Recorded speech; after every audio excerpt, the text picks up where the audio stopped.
on the agenda today, we're going to be looking at a newly open sourced ETL tool from a management consultancy.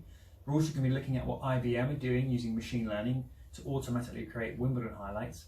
And finally, we're going to check out a new Python package, Pandas profiling, which goes above and beyond the standard .describe operator. Let's check it out.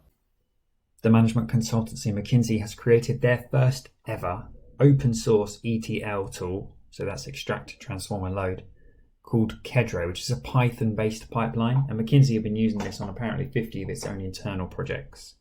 We're looking at the GitHub repo here, which you can install Kedro using pip install, and some of the main advantages over Airflow and Bubbles are that Kedro is really geared up for supporting big data, so it can be used with PySpark on all of your projects. I found this really interesting article on Wimbledon.com where IBM have been using machine learning to automatically recreate Wimbledon highlights. Now, this isn't just about saving time for their editorial team. This is about improving the highlights by looking at things like match data, crowd noise, and player expressions.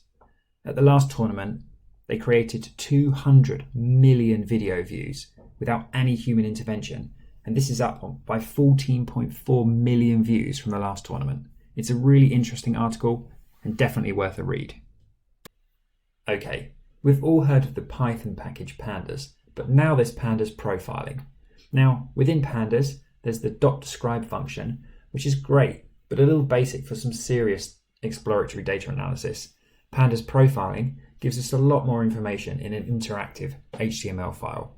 It gives us things like essentials, it gives us quantile statistics, it gives us some descriptive statistics, it also tells us something about the frequent values, it gives us a histogram, and it also gives us correlations and missing values.